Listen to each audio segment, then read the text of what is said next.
MPM mau tahu kamu sama ada. Kamu paham ke apa itu tunggal, perkongsian, syarikat, koperasi semua itu? Sebab lain kali kalau katakan kamu mau berminat jadi businessman kah, businesswoman kah, kan nanti lain kali kamu tahu lah mana satu yang bagus, tunggal kah, perkongsian kah, apa dia punya pro, apa kontra dia.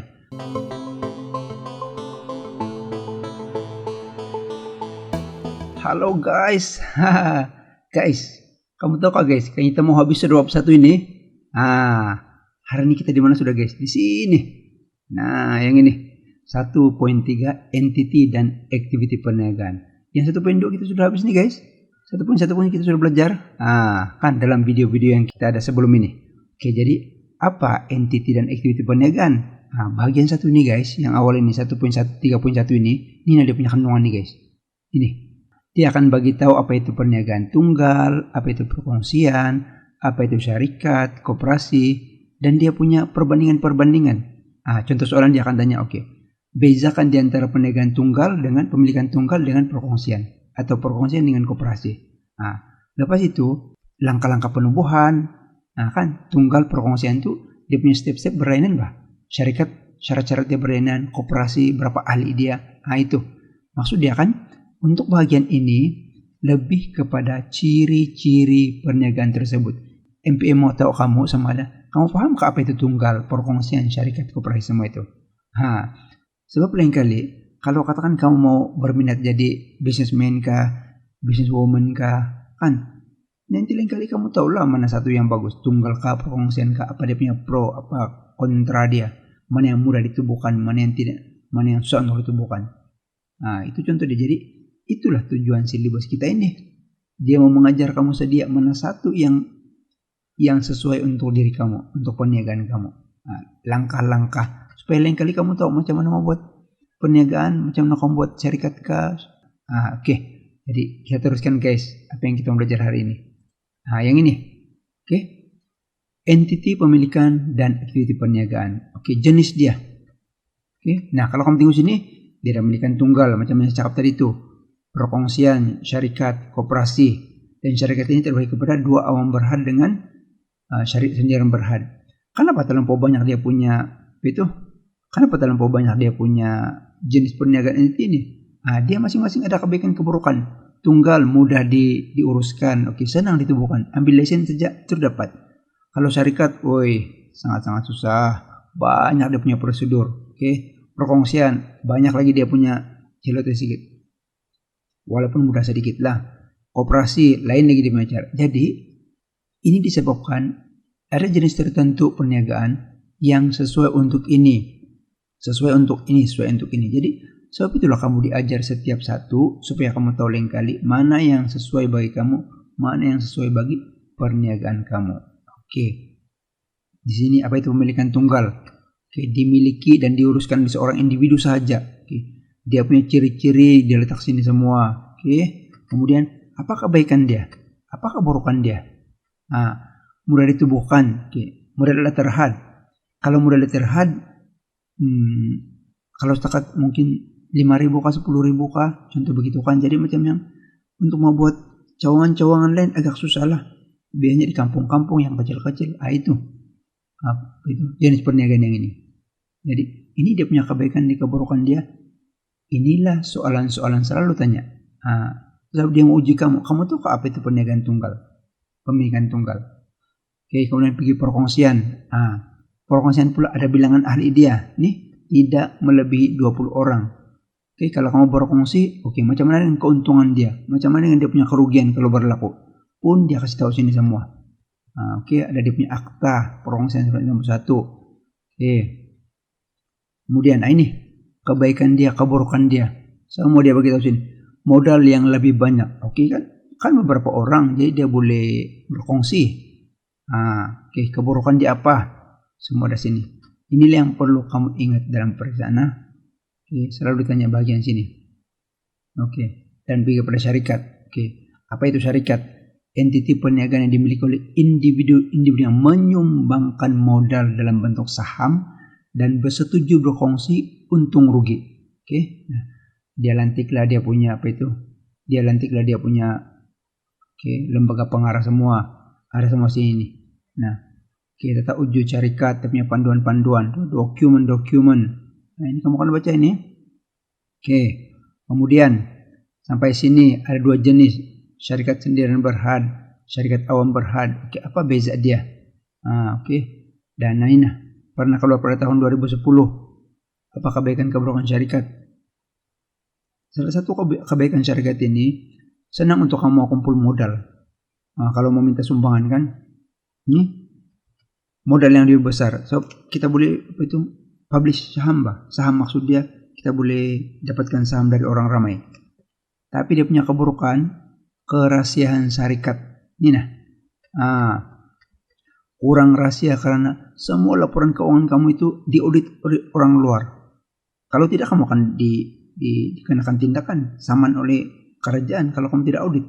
Jadi semua pendapatan kamu, kamu punya pelaporan apa semua dalam syarikat, modal kamu lah, apa itu mesin-mesin semua lah, dilaporkan dalam newspaper guys.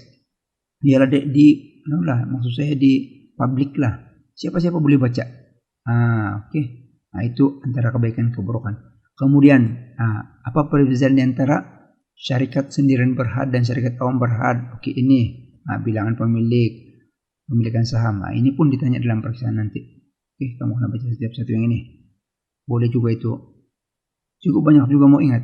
Kalau kamu balik-balik baca, otomatis kita ingat itu. Oke, kemudian kita pilih koperasi. Koperasi salah satu organisasi perniagaan itu bukan secara sukarela. Wow. Ada sukarela guys. Iyalah sebab kamu katakan 5 orang. Contoh begitu kan. Kamu bersetuju untuk berkongsi. Untuk itu berkooperasi. Maksud dia ada akta koperasi 1993. Ada suruhan jaya koperasi Malaysia SKM. Dan ada kebaikan keburukan dia. Ada dia punya modal koperasi berapa. Jadi untuk yang bagian jenis pemilikan, biasanya itu saja yang dia tanya. Tunggal, perkongsian, syarikat, koperasi. Dia tanya perbezaan, dia tanya apa ciri-ciri, apa kebaikan keburukan. Biasanya begitu. Nanti dalam kelas-kelas akan datang, kita akan tengok macam mana soal yang pernah keluar mengenai ini. Sekarang kita pergi ini 1.3.2 aktiviti perniagaan. Apa itu aktiviti perniagaan? Ini ekstraktif, barangan pengguna, barangan industri. Berbeza ini barangan pembuatan, pemasangan. Ekstraktif macam yang mengorek dari bumi, menebang dari hutan, pembalakan, perlombongan. Barang pengguna, barangan dibeli untuk kegunaan akhir. Beras dibeli untuk dimakan. Apa itu barangan industri? Akan diproses balik. Pisang, nenas untuk diproses untuk menjadi nenas dalam tin. Ada semua ini dia punya barangan pembuatan, barangan pemasangan. Kemudian perkhidmatan pengeluar, perkhidmatan awam, perkhidmatan lain yang turut terlibat dalam sini ini. Itu ialah dipanggil aktiviti perniagaan. Dan tiada sektor-sektor. Sektor swasta, sektor awam.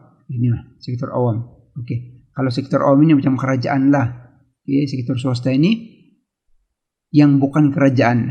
Paling senang macam apa itu. Contoh ini ialah Petronas. Contoh dia lah kan Shell. Yang kamu nampak saya. Dulu pejabat pos itu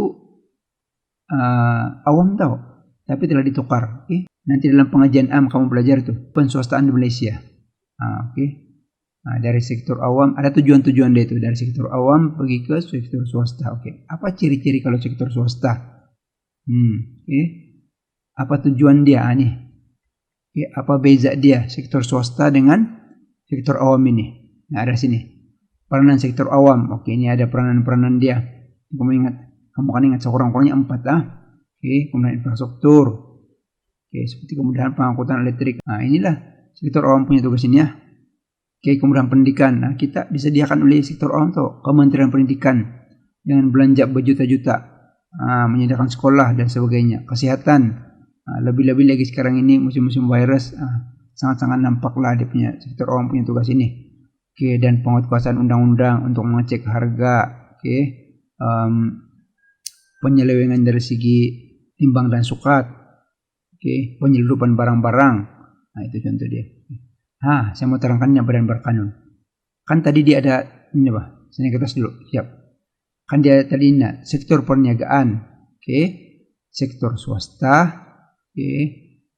Sektor awam dan badan berkanun. Apa itu badan berkanun?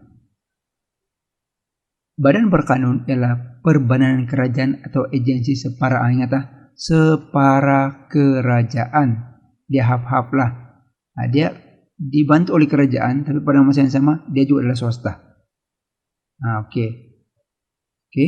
Yang ditubuhkan di bawah akta parlemen atau enactment negeri. Oke, di parlemen dia akan buat. Oke, banyaklah sini.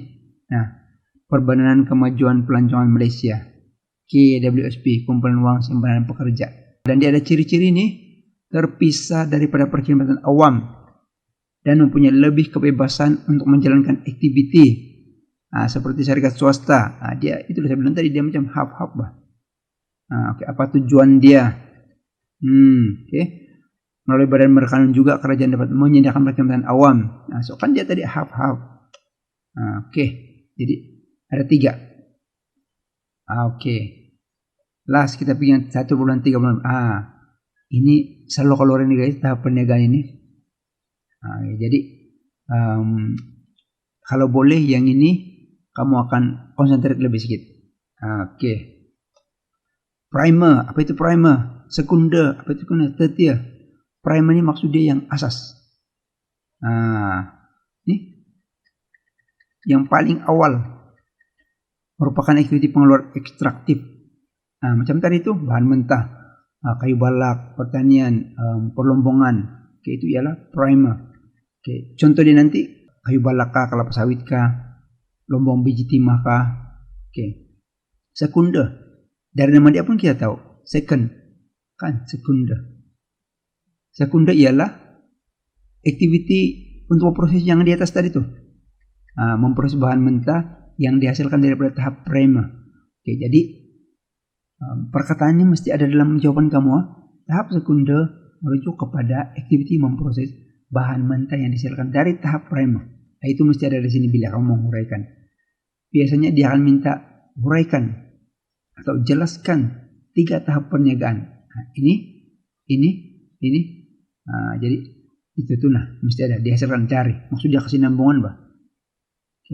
Kemudian apa yang tertier? Meliputi penyediaan perkhidmatan seperti perbankan, insurans. Kan?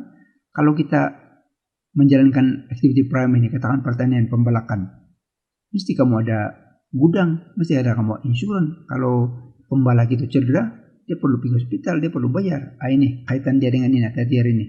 Pengangkutan, kalau katakanlah Nina memproseskan, sudah siap itu bahan atau itu bahan mentah mau diangkut pergi tempat itu hilangkan, dia mesti ada pengangkutan. Dia mesti ada perhubungan, menelepon.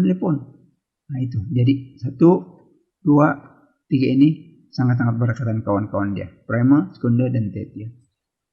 Huluan. Huluan ini lebih kurang macam tu primer. Huluan merujuk pada aktiviti perniagaan terlibat dalam pengeluaran bahan input ke perniagaan hiliran atau perniagaan lain. Contohnya yang sebenarnya itu. Ladang getah kan. Ladang getah.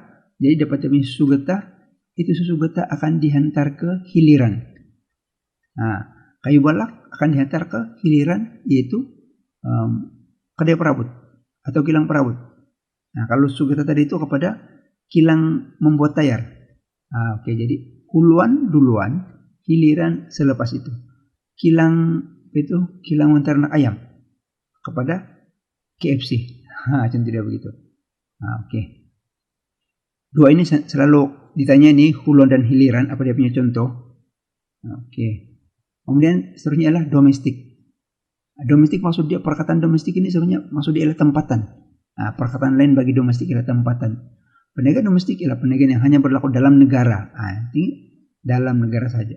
Gunakan mata uang tempatan saja. Adalah perniagaan roncit, perniagaan borong. Apa dia punya kebaikan-kebaikan, peluang pekerjaan. Menjimatkan tukaran asing. Kenapa dikatakan menjimatkan tukaran asing? Kalau kita berurus niaga dengan Amerika, contoh dia lah, kita kena bayar dia punya iuran pertukaran asing ataupun bunga dia. Jadi Kalau dalam negara saja itu tidak perlu kita bayar. Cuma kalau dalam domestik selalu ada juga keburukan. Dan terpaksa juga kita pergi antara bangsa. Oke, antara bangsa. Yang kedua, selepas ini domestik, kita ada antara bangsa. Ini berlawanan. Ini yang ekspor, import. Ada kebaikan dia, ada keburukan dia. Meningkatkan pendapatan. Ya lah, memanglah so kan Malaysia mengimport barang-barang dari lain. Tapi kita juga mengekspor minyak, petrol, apalagi pendapatan lain. Oke. Meluaskan pilihan pengguna. Dari barang dari China yang kamu beli di Shopee semua itulah contoh dia. Dapat dari luar negara. Karena di Malaysia mana ada semua itu. Makeup kah, barang-barang DIY kah, begitu nanti ya. Itu contoh dia. Kita dapat dari ekspor atau import antara bangsa itu. Guys, jadi cepatkan guys hari ini. Oke. Kita sudah habis 4 subtopik hari ini guys. Ini. Oke, jenis tadi masih ingat? Pemilikan tunggal, syarikat awam berhad, koperasi, perkongsian, aktiviti perniagaan, sektor perniagaan, dan tahap perniagaan. Oke, jadi guys, sekian untuk hari ini. Nota yang saya gunakan tadi ialah nota yang telah saya bagi ke dalam grup. Jadi kamu akan baca balik itu, sebab tadi saya terangkan dia konsep saja. Jadi sekian saja video pada kali ini, yaitu video untuk 1 bulan 3 ini. Semoga berjumpa dalam video yang akan datang. Selamat belajar. Ulang kaji balik nota-nota yang saya sudah bagi ini. Video-video pun kamu boleh ulang kaji balik. Sebab nanti habis ini bab 1 saya bilang itu, kita akan ada 1 ujian. Ujian bertulis guys. Jadi guys, bye-bye, selamat belajar. Jumpa lagi dalam video yang akan datang. Peace.